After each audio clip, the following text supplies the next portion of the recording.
అజాతిస యజ్ఞాత షడద్వాతీత రూపిణి అవ్యాజ కరుణామూర్తిరజ్ఞానాధ్వాంత Deepika. Beer rum కలవకూడదు, తలకే పట్టేసింది. ఏంటే చదువుకుంటున్నావా? చదువుకో. దేనైనా వెనక్కి తీసుకురావాలం కానీ పోయిన కాలం వెనక్కి తీసుకురావడం ఎవడి వల్ల కాదు. టైం విలువ గురించి నువ్వు మాట్లాడడం. నువ్వు ఎలా పోతే నాకు ఎందుకులే. ఏమ్మా నీ పూజ అయిందా? తలకే పట్టేసింది, కాస్త మజ్జిగుంటే ఇవే. మా నాయనే అందరూ పొద్దున్నే లేచి టీలు కాఫీలు అడుగుతుంటే నువ్వు మాత్రం మజ్జిగ అడుగుతున్నావురా. కాఫీలు టీలు తాగే స్టేజ్ వాడు ఎప్పుడో దాటిపోయాడు. రాత్రి తాగింది దిగాలంటే మజ్జిగే తాగాలి. నువ్వు తల దించుకోవడం ఎందుకురా? నీలాంటి యదవనగానందుకు నేనే దించుకోవాలి తల. రాత్రి సుబ్బారావు గారి ఇంటి మీద గొడవకి వెళ్ళేవంటగా. అలా చెప్పాడు మీకు? ఏ మళ్ళీ గొడవ కెడతావా?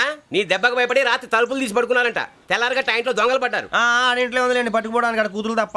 ఎన్నాళ్ళు ఇలా బేవర్స్గా తిరుగుతావురా? ఇన్నాళ్ళని ఏం ఫిక్స్ అవ్వలేదండి. చిచి నాన్న, అమ్మా కంబైన్ స్టైల్స్ కి ఫ్రెండ్స్ ఇంటికి పిలుద్దాం అంటే వీడికి భయపడి ఎవరు రావడం లేదు. నేనే చేశానే. వాళ్ళ వంక అదోలా చూస్తున్నావంట.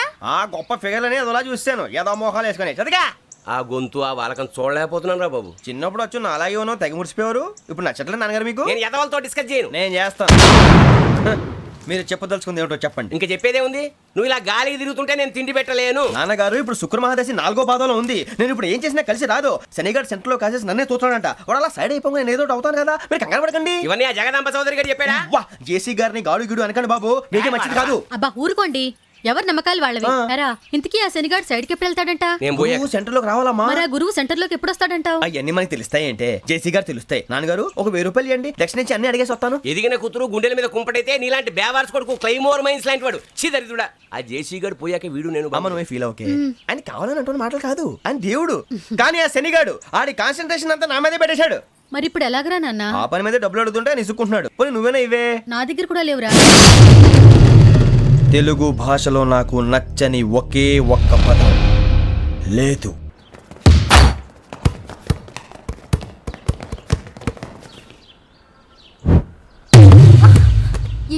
అరే సోరే, బాల్ తీసుకురారా. సారీ ఏదో బాలి. బాస్కెట్ బాల్ మాలాంటి ఆడాలి. మీలాంటి మాసన కొడుకులు ఆడితే ఇలాగే ఉంటుంది. ఇలాగే ఉంటుంది. అమ్మాయిల ముందు ఫోర్స్ కొడతావా? ఆహా, అయితే నిన్ను కొడతా.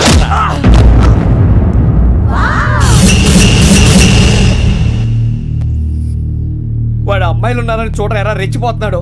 బాస్కెట్ బాల్ మీ వాడి ఆట కానీ మీలాంటి మాసోళ్ళు ఆడే ఆట కాదంటున్నాడు రా. రే ఇంత ముందు 2-3 సార్లు కూడా ప్రతి విషయంలో జోక్యం చేసుకుని మన వాళ్ళు కొడుతున్నాడు రా. వాడిని ఏదో ఒకటి చేయాలరా, వాడిని వదలొద్దు.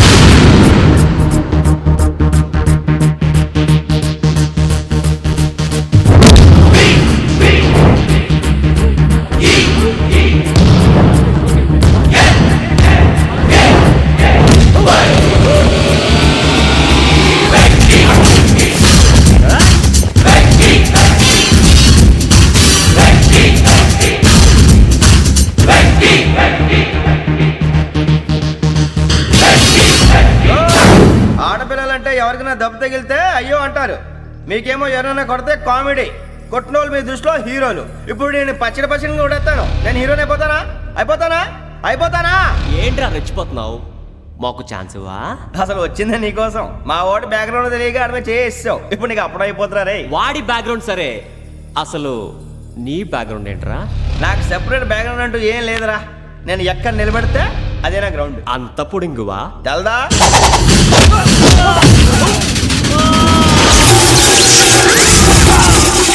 ఎవ్వా మన మామిడి కొట్టినప్పుడు వావ్ అన్నారు, ఇలాగే ఉంటుంది.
వెంకీ ఇందాక నేను కొట్టినప్పుడు నీకే అనిపించిందిరా? కుమ్మేయాలనిపించింది. మరి కుమ్మే అమ్మో కుమ్ము. రేయ్ నిన్ను అమ్మాయిని ముందు గుడ్డలు పట్టుకొని కొడతాను. అలా కొడితే ఏ తగ్గుతుందిరా ఆడికి? అసలే ఎక్సైజ్ బాడీ ఏదవుది. తప్ప చెప్తాను, కొడితే మడతడిపోవాలి. మాస్తో పెట్టుకుంటే మడతడిపోతుంది.